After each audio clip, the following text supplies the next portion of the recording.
Hello बच्चों। तो आज के इस लेक्चर में गॉस प्रमेय से हम लोग थोड़ा आगे बढ़ते हैं, है ना। गॉस का प्रमेय हो चुका था और गॉस प्रमेय से जो एक फॉर्मूला बना था वो था पाई ई क्यू बटे एप्सिलॉन नॉट।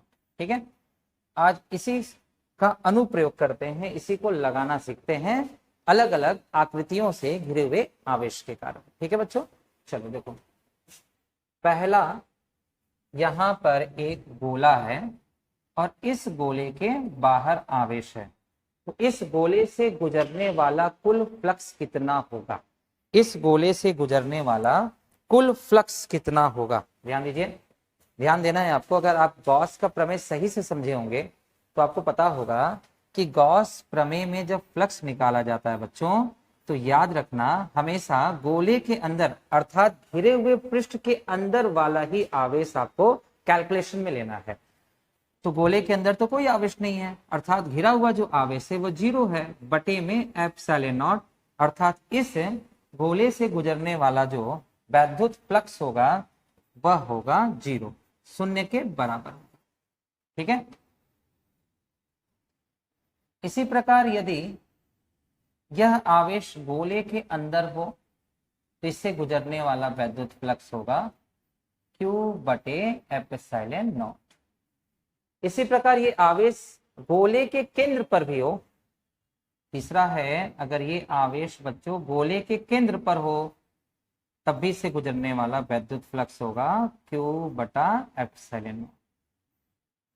तो आपको बात लग रहा है समझ में आ चुकी होगी कि जब हम वैद्युत फ्लक्स निकालते हैं तो हमेशा ये देखते हैं कि कौन सा आवेश या कितना आवेश घिरे हुए पृष्ठ के अंदर है। ठीक है, जैसे एक और एग्जांपल आते हैं, चौथा पॉइंट, इस गोले के अंदर बच्चों बहुत सारे आवेश हैं, जैसे plus Q1 plus Q2 minus Q3, इससे गुजरने वाला कुल वैद्युत फ्लक्स क्या होगा, तो हो जाएगा पाई ई, पूरे आवेश का नेट निकाल लो, तो प्लस Q1 ये हो जाएगा आपका प्लस Q2 और फिर माइनस Q3। ठीक है, और डिवाइड बाई एप्सिलॉन। ठीक, ये बातें समझ में आ रही हैं। चलिए एक और क्वेश्चन देखते हैं। इसी प्रकार बच्चों जो चौथा क्वेश्चन लेते हैं या चौथा पॉइंट जो बनाते हैं, मान लीजिए इस गोले के अंदर Q1 आवेश है, Q2 आवेश है, Q3 आवेश है और गोले के बाहर जो है माइनस Q4 आवेश है, तो इस गोले से गुजरने वाला कुल वैद्युत फ्लक्स कितना होगा। तो बहुत आसान है, आप लिखेंगे पाई ई सर और गोले के अंदर जितना आवेश उसका नेट निकाल लो। नेट का मतलब हो गया Q1 plus Q2 plus Q3 divide by epsilon not. मेरी बात सबको समझ में आ रही कि नहीं आ रही है। ये हो गया इस गोले से गुजरने वाला कुल वैद्युत फ्लक्स।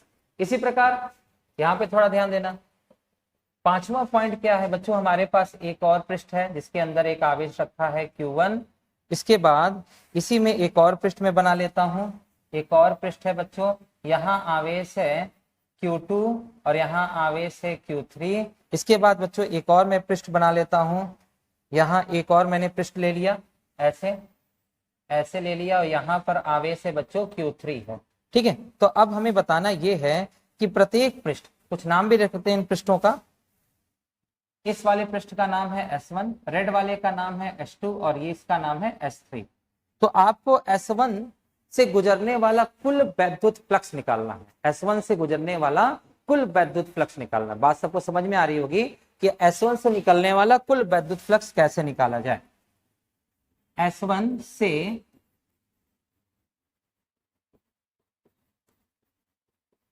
गुजरने वाला कुल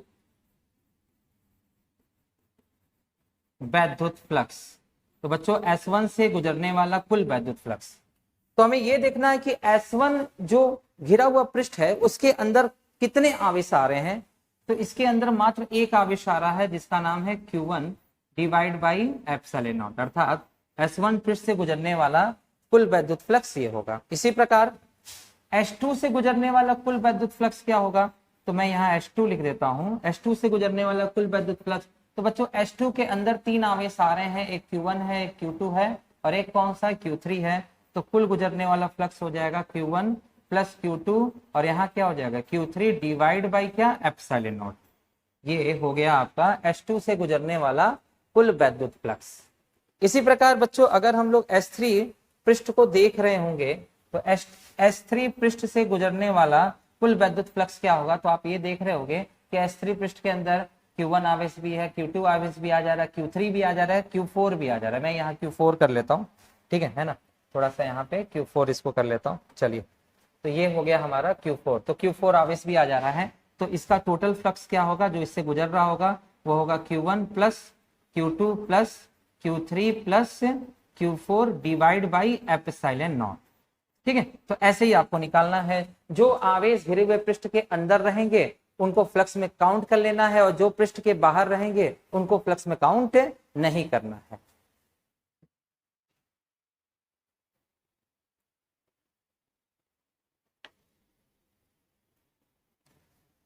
ठीक इसी प्रकार बच्चों कुछ और आकृतियों के लिए फ्लक्स को निकालते हैं।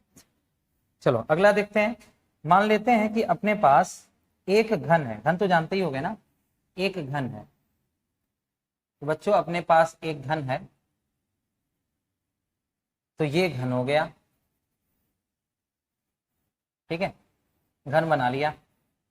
और इस घन के अंदर एक आवेश है, इस घन के अंदर एक आवेश Q है, तो इस घन से गुजरने वाला संपूर्ण वैद्युत फ्लक्स क्या होगा, तो घन से गुजरने वाला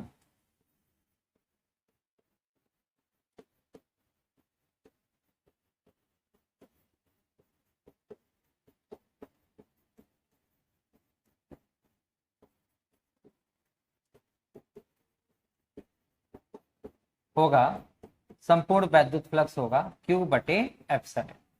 तो बच्चों घन से गुजरने वाला कुल वैद्युत फ्लक्स हो जाएगा Q बटे एप्सिलॉन। ठीक है। अच्छा बच्चों आपने ध्यान दिया होगा इस घन के पास कुल 6 पृष्ठ हैं। कुल कितने पृष्ठ हैं? 6 पृष्ठ हैं। तो इसको मैं इस तरह से भी लिख सकता हूं, 6 सतह से 6 सतह से गुजरने वाला वैद्युत फ्लक्स, 6 सतह से गुजरने वाला वैद्युत फ्लक्स, पूरा 6 सतहों से गुजरने वाला वैद्युत फ्लक्स बच्चों उतना ही होगा Q बटे एप्सिलॉन नॉट। कुल 6 सतह से, 6 पृष्ठ हैं चारों तरफ, तो सबसे कितना टोटल कितना फ्लक्स गुजरेगा, तो टोटल कितना गुजरेगा Q बटे एप्सिलॉन नॉट। और अगर हमारे प्रश्नों में दिया है कि किसी घन के एक सतह से गुजरने वाला वैद्युत फ्लक्स निकालिए, ये बहुत आसान है बच्चों। करना क्या है, इस 6 को नीचे लेके जाना है। तो घन के एक सतह से गुजरने वाला जो वैद्युत फ्लक्स होगा, घन के एक सतह से गुजरने वाला जो वैद्युत फ्लक्स होगा वो Q बटे 6 एप्सिलॉन नॉट। ठीक है, कितना हो जाएगा बच्चों? Q बटे 6 एप्सिलॉन नॉट। तो आपने ध्यान दे रहे होगे कि अगर पूरे सतह से कितना गुजर रहा है Q बटे एप्सिलॉन नॉट, और पूरा कुल सतह कितना था 6, तो 6 से तो इतना गुजर रहा है, लेकिन अगर एक सतह से पूछता है तो डिवाइड बाई हम उसमें 6 में ला देंगे। ठीक है, यहां तक तो समझ में आया? चलो ठीक है, यहां तक तो आ गया, कोई दिक्कत नहीं है, यहां तक तो आपको समझ में आता भी था, आप जानते भी हैं सब बारे में। अगला देखते हैं, अगला पॉइंट हम लोग देखते हैं। अगला जो पॉइंट है, ये पॉइंट नंबर 6 था, अब पॉइंट नंबर 7 पे आते हैं। थोड़ा ध्यान देना बच्चों, फिर से वही केस है, अपने पास घन है और आवेश को दिया हुआ है, इस घन के लिए आवेश दिया हुआ है। देखते हैं आवेश है कहां। बच्चों एक आवेश है यहां रख के पूछा हुआ है, यहां पे इस सतह पर, एक सतह पर रखा हुआ है, इस वाले सतह पर यह आवेश रखा हुआ आपने देख रहे हो, और कह रहा है कि घन से गुजरने वाला वैद्युत फ्लक्स कैलकुलेट करो, इसकी गणना करो। समस्या यह है कि यह आवेश पूर्ण रूप से घन के बाहर नहीं है और यह आवेश पूर्ण रूप से घन के अंदर नहीं है। इससे भी वैद्युत फ्लक्स गुजरेगा, पर इसका तरीका क्या होगा, इसको निकालने का कॉन्सेप्ट क्या होगा, उसको समझना है। सबसे पहले यह समझो कि जिस आकृति वाले यहाँ पृष्ठ पर यह आवेश दिया है, हम क्या करेंगे, उसी आकार आकृति वाले पृष्ठ से इसको घेरने की कोशिश करेंगे, है ना।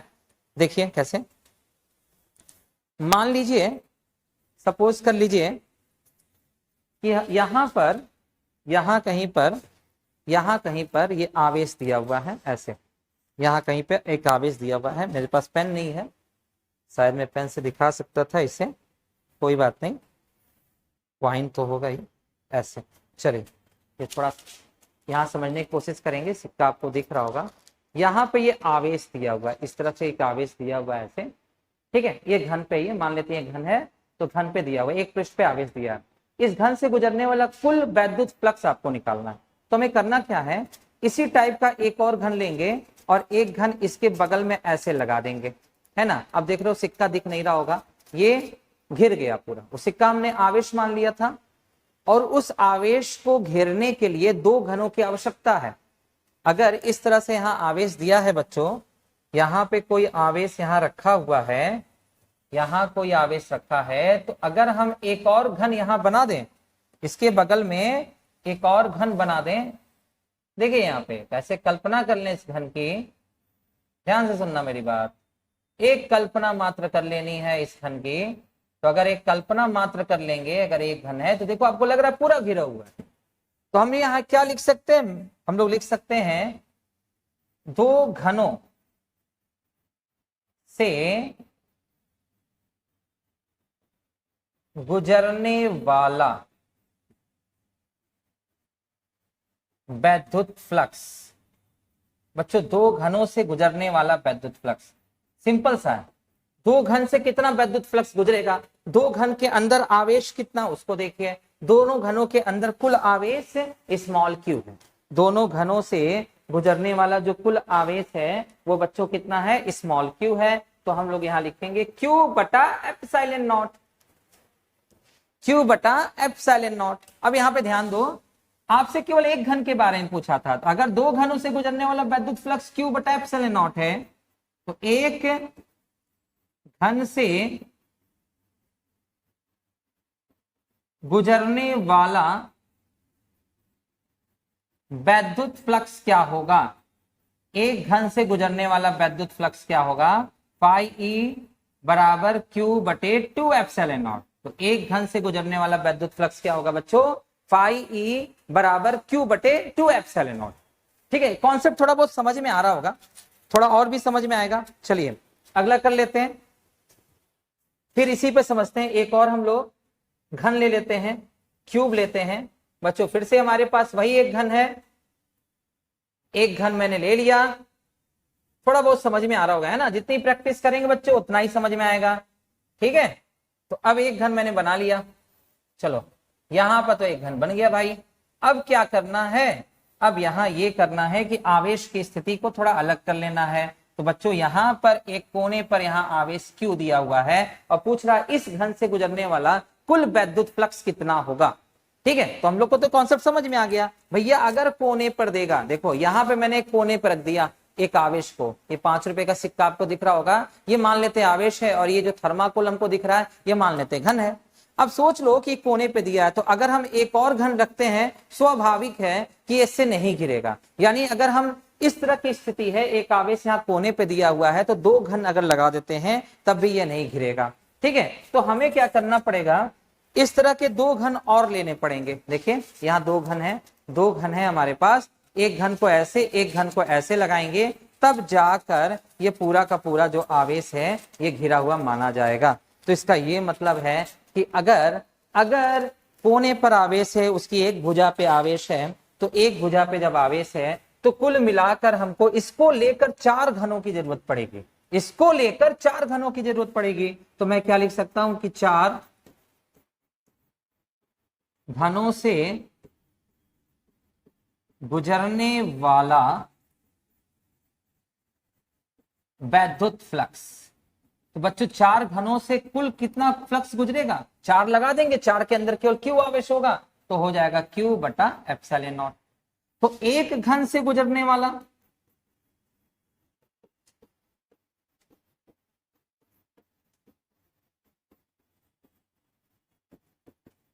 तो एक घन से गुजरने वाला वैद्युत फ्लक्स हो जाएगा क्यू बटे 4 एप्सिलॉन नॉट। एक घन से गुजरने वाला वैद्युत फ्लक्स क्या हो जाएगा बच्चों, क्यू बटे 4 एप्सिलॉन नॉट। थोड़ी बहुत समझ में आ रही होगी बात। एक और कॉन्सेप्ट लेते हैं और भी समझ में आएगा। चलो बच्चों एक और घर बना लेते हैं, एक और घन बना लेते हैं और इस घन को बनाने के बाद एक आवेश की स्थिति ले लेते हैं। मान लेते हैं बच्चों कि यह आवेश की स्थिति यहां पर कोने पर दिया हुआ है Q आवेश। सोचिए सोचिए कि इस आवेश को घेरने के लिए इससे लेकर कितने घनों की आवश्यकता पड़ेगी। आपको यह सोचना है कि इस आवेश को घेरने के लिए इस घन को लेकर कितने घनों की आवश्यकता पड़ेगी। ठीक है, तो हाँ बिल्कुल आपने सोच लिया कि कुल मिलाकर 8 घनों की आवश्यकता पड़ेगी बच्चों। तो बताइए एक घन से कितना फ्लक्स गुजर रहा होगा, तो Q बटे 8 एप्सिलॉन नॉट। बच्चों कितना घन गुजर रहा होगा, Q बटे 8 एप्सिलॉन नॉट फ्लक्स गुजर रहा होगा। ठीक है, समझ में आ रहा है नहीं आ रहा है?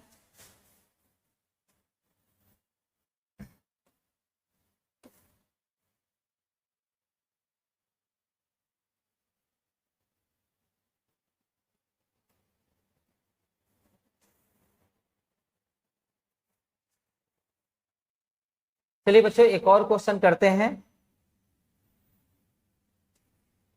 चलिए बच्चों एक और क्वेश्चन करते हैं।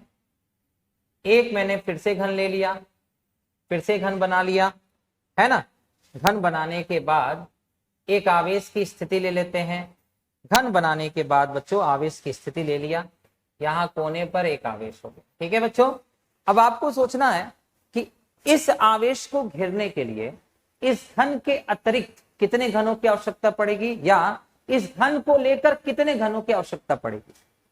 तो आपने बिल्कुल सही सोचा है बच्चों। इसको लेकर अगर 7 घन और लगा दिया जाए, 4 नीचे और 4 ऊपर का सेट लगा दिया जाए, तो कुल मिलाकर 8 घनों की आवश्यकता पड़ेगी। तो एक घन से गुजरने वाला जो वैद्युत फ्लक्स होगा बच्चों वो होगा फाई ई बराबर Q upon 8 epsilon naught. Phi E बराबर Q अपॉन 8 एप्सिलॉन नॉट। ठीक है, ये तो बातें समझ में आ गई होंगी। तो आपने ये देखा बच्चों, जो गॉस का प्रमेय हम लोग ने पढ़ा था, इसमें ये कौन सा आवेश था, ये पृष्ठ द्वारा घिरा हुआ आवेश है। कौन सा आवेश है बच्चों, पृष्ठ द्वारा घिरा हुआ आवेश है। ठीक है, तो किसी पृष्ठ से गुजरने वाला कुल वैद्युत फ्लक्स अगर आपको निकालना है तो हम लोग कैसे निकाल रहे हैं। अगर ये घिरा हुआ पृष्ठ से पूछ रहा है, आवेश बाहर है तो फ्लक्स 0 होगा, आवेश अंदर किसी भी स्थिति में हो तो फ्लक्स Q बटे एप्सिलॉन नॉट होगा। जहां Q क्या है, हमारा नेट घिरा हुआ आवेश है।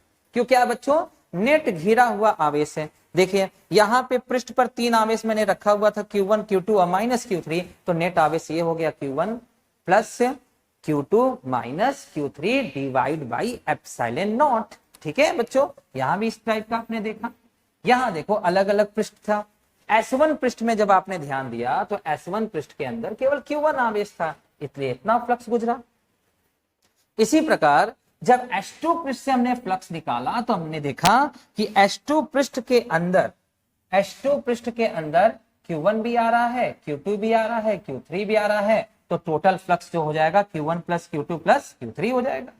इसी प्रकार जब S3 पृष्ठ के बारे में बात कर रहे थे, ये वाला तो S2 पृष्ठ था, ये वाला जो S3 पृष्ठ के बारे में बात कर रहे थे, तो आपने ये देखा पूरे आवेश उस S3 पृष्ठ के अंदर आ रहे हैं, तो कुल फ्लक्स हो जाएगा Q1 plus Q2 plus Q3 plus Q4 divide by epsilon not. ठीक है, चलो अगला क्या हमने पढ़ा। अगर एक घन दिया और घन के अंदर कोई आवेश स्थित है, जैसे यहां आवेश है Q, तो इस घन से गुजरने वाला कुल वैद्युत फ्लक्स होगा Q बटे एप्सिलॉन। बच्चों घन में कुल 6 सतह होती हैं, तो अर्थात ये हम कह सकते हैं ये जो Q बटा एप्सिलॉन नॉट है वो 6 सतहों से गुजर रही है। तो अगर एक सतह से पूछा जाए कि एक सतह से कितना वैद्युत फ्लक्स गुजरेगा, तो प्यारे बच्चों एक सतह से कितना फ्लक्स गुजरेगा, तो उसके लिए डिवाइड बाई 6 कर देंगे, ये हो जाएगा हमारा Q बटा 6 एप्सिलॉन। ठीक है, इसी प्रकार अगर इस एक सतह पर आवेश रखा है, ना तो वो आवेश घन के बाहर है ना तो वो आवेश घन के अंदर है, तो हमें ये पता लगाना है कि उसको लेकर कितने और घन रख दिया जाए कि पूरा का पूरा वो घिर जाए। तो अगर इस स्थिति में तो 2 घनों की आवश्यकता पड़ेगी, और इस स्थिति में है यहां पर है तो 4 घनों की आवश्यकता पड़ेगी, इस स्थिति में है तो आपको 8 घनों की आवश्यकता पड़ेगी। ठीक है, एक और बात, इसमें और कोई लॉजिक नहीं लगाना है, जैसी सिमेट्री है उसी के अनुसार इसको घेरना पड़ेगा। तो आई होप ये आपको अंडरस्टैंड हुआ होगा, आपको समझ में जरूर आया होगा कि किस तरह से हम लोग अलग अलग आकृतियों के लिए गॉस का प्रमेय अप्लाई कर सकते हैं, उसका फ्लक्स निकाल सकते हैं। ठीक है, तो आज के लिए इतना ही। बहुत बहुत धन्यवाद, थैंक यू।